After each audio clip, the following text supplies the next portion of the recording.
Hello. Well, today we're going to talk about deportment when you're walking. To have a good walk is really, really important. It makes you look confident, it makes you look good, and more than that, it makes us stand well, walk well, and that's good for our backs. Do you remember I talked about how we stand, thinking about that piece of string attached to the back of the head that goes up to the sky, pulling us straight? It's exactly the same for the walk. Also, looking straight ahead and keeping your chin parallel to the ground is also necessary if you're going to walk well. So let's just have a look at a walk that isn't so good.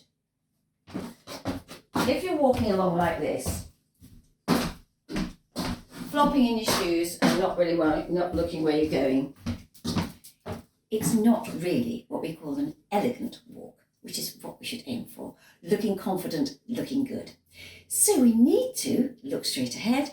That brings our spine in line. Head slightly back, so you don't want the head forward, the head slightly back, so that it's sitting well on your shoulders.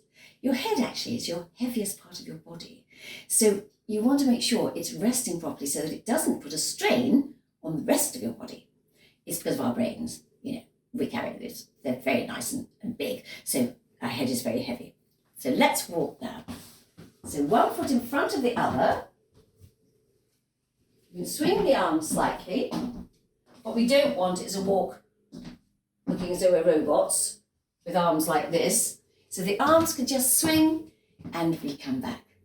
Now I'm going to take my shoes off now to show you how your foot should work, because this again is really important. I wasn't told this till I was really much, much older. I wish I'd known this when I was your age. So when we're walking, what we should do, instead of just putting our feet down like that, we go heel, ball, toe, heel, ball, toe, heel, ball, toe, heel, ball, toe. Let me demonstrate that now.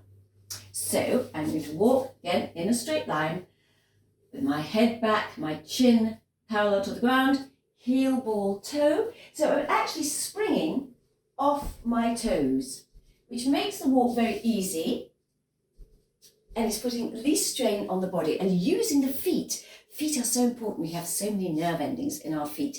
To keep them exercised is really good. But one of the things we always do with our students is make them walk, or ask them to walk, with a book on the head. Now this is one of my books. I've written 12 books actually.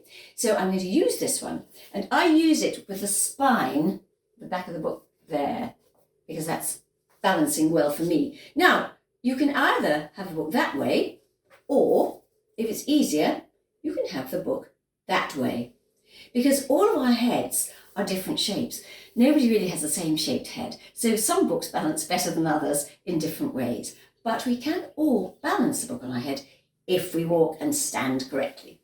So the main thing is to get happy with the book, to look straight ahead, not down, because if you look down, the book will fall off, not your head and nose in the air, because the book will fall off backwards, but just straight ahead.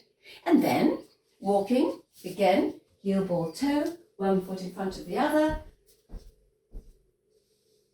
If I walk properly, the book will stay on. As soon as I put my head forward, the book will fall off. So I know if I'm standing and walking properly because the book will stay on. Let's try that again.